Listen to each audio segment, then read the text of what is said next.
today is my favorite video, and it's my recent makes, which is a big one for me because I haven't made a lot because of the move and everything. So I made a ton of stuff between March and April, like today in April. And most all of it was for an upcoming trip to Scotland. I actually leave in about 2 weeks to go to Scotland for 8 days. And I was just excited to make a lot of these things anyway. I had put some of this in old fabric haul videos and plans videos and make nines, and got disrupted and make them, but I made them for Scotland because I wanted these specific things for fun, basically. The very first thing that I made had to do with the Cashmerette Club.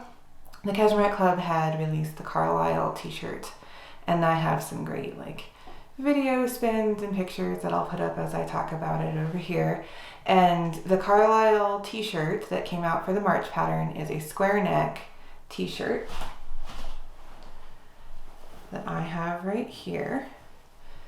And luckily I have the other photos because it's not coming out as well here, but this is a Joann's spandex interlock in navy with glitter and then little holographic square glitter.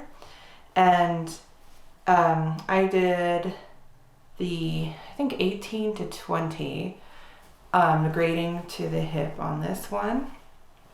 And this fits pretty well. Actually, I think it's a little bit big. So I would probably go down a whole size if I was gonna make another one.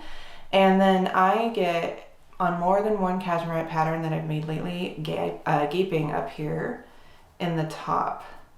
I might just put this on so I can show you what I mean. So here's the top on. So you can see even down at the bottom, it's loose fitting, which is fine. But I might go down a size for that. And then up here, I tapered up, so it's a smaller size up here. But even then, I barely, on the square neck, it's loose enough that it barely sits where you don't see bra straps and stuff like that. And then here is the gaping in question, up here in the corner of the neckline, just a little bit. And that would be an easy fix. I would just need to take a pinch out of the pattern and it should sit flat. And so that's probably just my shoulder shape. Because like I said, I have another cashmere pattern with the exact same problem. And this is a 3-piece squared off neckline, mitered neckline. And that actually wasn't as hard. That wasn't that hard to do. And it sewed up really well and it looks really nice. I actually wore this to teach in, and even though it's a t-shirt, because it looks really fun. And I liked the fabric. The only thing I would say is that the square holographic glitter can be a little sharp and itchy if you get it on a hem where it sticks out. So there was one piece like that I actively pulled off the shirt, which was harder than it seemed to get that off because of the glue that holds it on, which is good because it's relatively safe to wash it in delicate mode and not lose all of the glitter. But yeah, the Cashmerette Club has been great thus far. There's been a bomber jacket, this t-shirt, there's a skirt this month. I haven't made that up and haven't even downloaded it yet, but I think it's really fun, and it's kind of fun to have a brand new exciting pattern each month that you don't know what it is. And I think Cashmerette stuff fits really well. There's a lot of good information, and I like how you can get it to taper easily the way that it fits.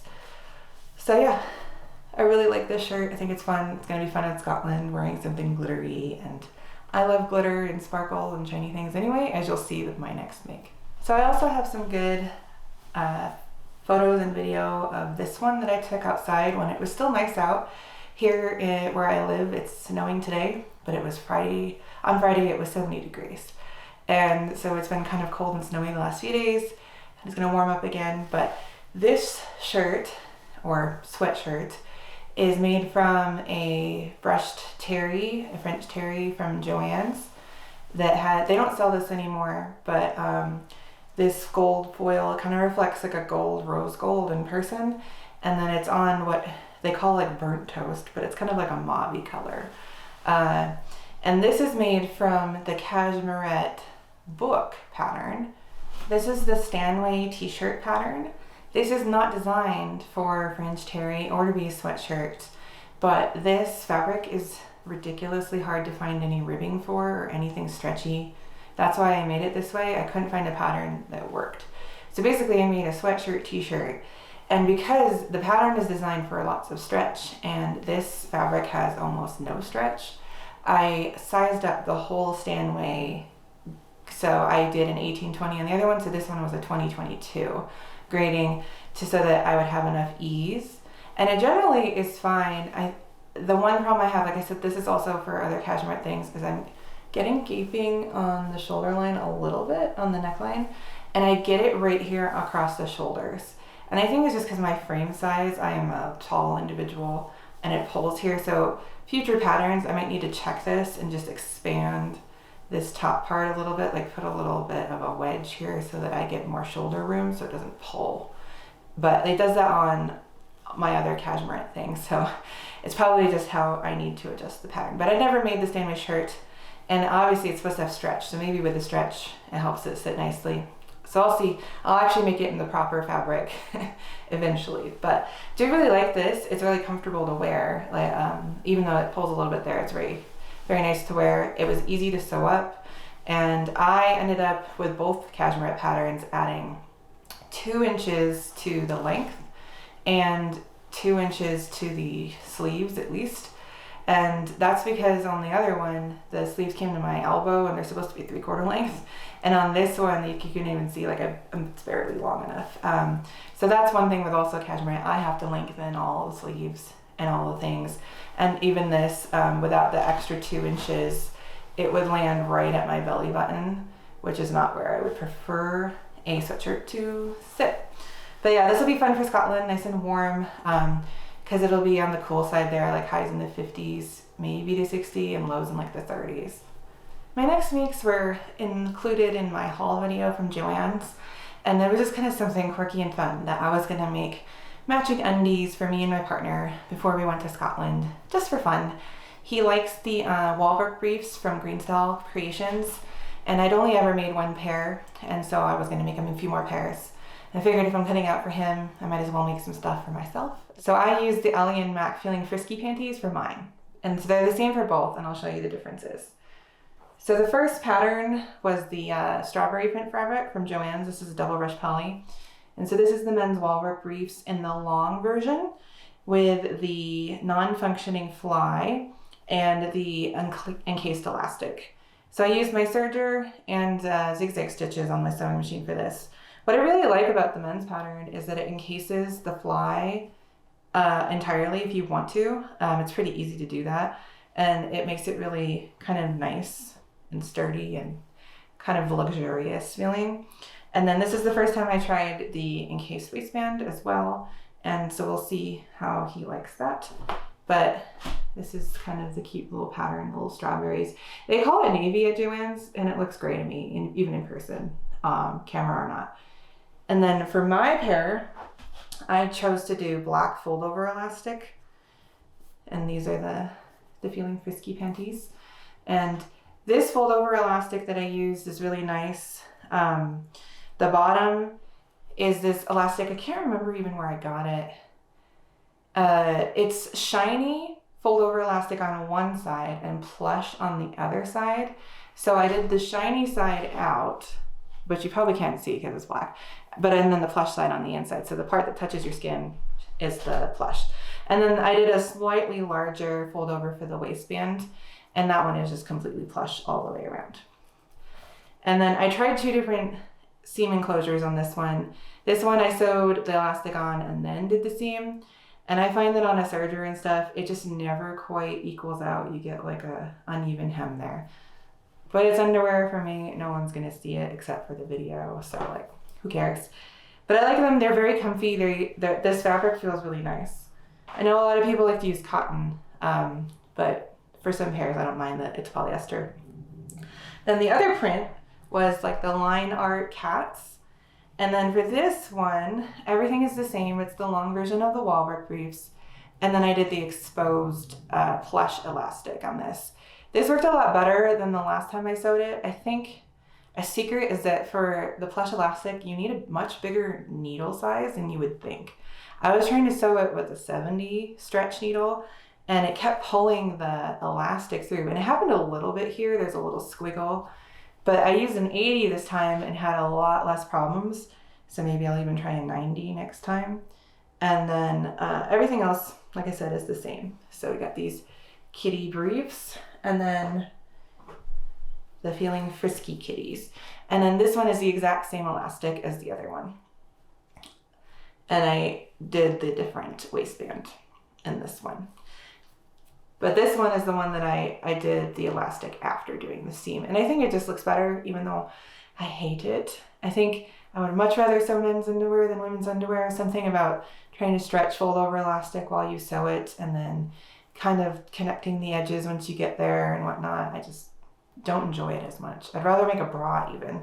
Something about women's underwear is just not as fun. The next make is actually for our passports. And I wanted to do a small leather project that wasn't too time consuming, but also something we could use. So I made passport covers for the both of us. So this one is my partner's. And this one, it's based off of a free pattern by Hahn's Atelier. And for this one, I did burgundy Pueblo leather. And then I had this left over from the bag that I made him. And this is a Minerva calf, I think. I'll make sure I add the right one. And it has pockets for something else, like, you know, throw an ID in there, throw a piece of cash in there real quick. And then 2 pockets on the inside, but the passport will actually slide right here, the one cover of it, and then go like that. So I think it came out really nice. I sewed it with black thread. I think it looks really cool, and it'll last forever, because like, how often are we going to use our passports? But it's a nice way to carry it around and keep it safe. So that's his. And then this is mine. I wouldn't necessarily have chosen this like camel colored outside. I think it's called cognac. This is Pueblo leather. And then this one actually has a passport in it, so you can kind of see. And then the inside is teal. This is left over from the journal that I had made. And then I stitched it with a green thread as well to match it, kind of a tealish green. And I left the pockets out of mine because I didn't really think I would use them over here, but it still has the inner flaps on each side. And obviously you can see that it perfectly encases the passport. And then I put a protectant on this one because the black leather is really sturdy and this one is easily scratched. So I have some Carnauba cream on it. And each one of these probably took between, I don't know, 3 to 5 hours total for all the stitching. The stitching is what really takes a long time because it's all hand stitched. But yeah, I think they came out really nice and it'll be fun to take something handmade. I don't have a lot of handmade leather stuff for myself, so it'll be nice to have something handmade for the trip. The last thing I made this month is my favorite thing. It's something I've been wanting to make forever, and it's probably like maybe the best thing I've ever made. And I made finally the Vogue 1714 jacket. And I have lots of great video and pictures I will put up to the side. I'll put it on. So the interior, as you can see, I'm gonna actually make a whole pattern review video for this, but it's this green charmeuse. Don't ask me why I thought I would like to line it with charmeuse, but I did. What a pain to work with. It started to stretch out and it's slippery, and I just made myself have a headache from that. And then the outer part is a fabric that no longer is sold at Joann's, but it was this fabric vinyl that's in this cool like bluey green color, and it was fuzzy backed. It had like this white fleecy fuzzy back to it, but it was still thin. And then the way that this jacket works is that you overlap the 2 panels, and then there's a dual separating zipper. And you actually have to use the dual separating zipper to make it, because you actually separate the zipper into 2 pieces to sew them in. So here we go. Take my hair out of it. So this is so cool. It's very unique. Has the peplum. It was a hard thing to make because getting vinyl through a machine, as you know, if anyone's ever sewn it, it's just a pain. I told someone that it felt like wrestling a toddler through my sewing machine sometimes, just because of the thickness and the weight would pull it. And as you know, with vinyl, you cannot screw up. You can't screw up once, or you have to possibly cut a new piece. And that did happen to me once on the zipper.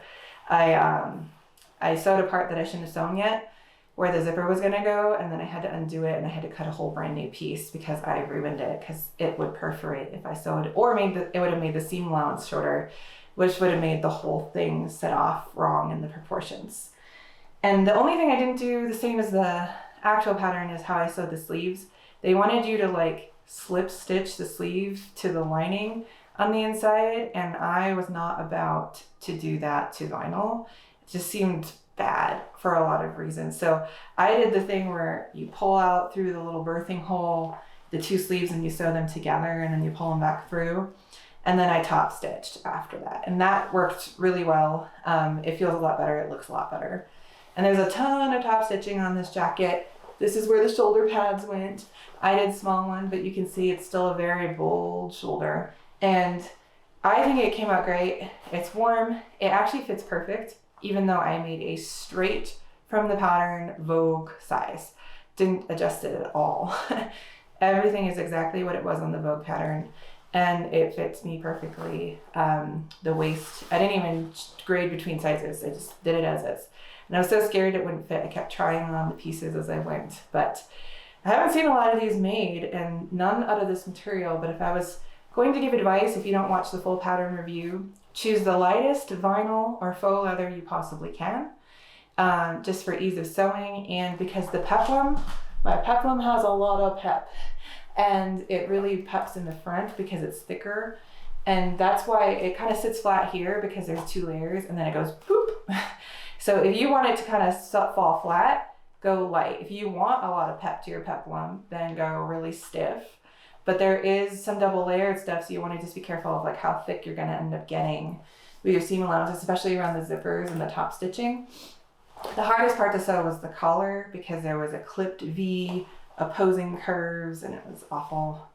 There was this, when I sewed this, I was like taking breaks. I would sew something and I would be like, oh, I made it through the zipper, and I would just stop and I would take a break, mental break, and come back to it later so that I didn't mess anything up with the vinyl.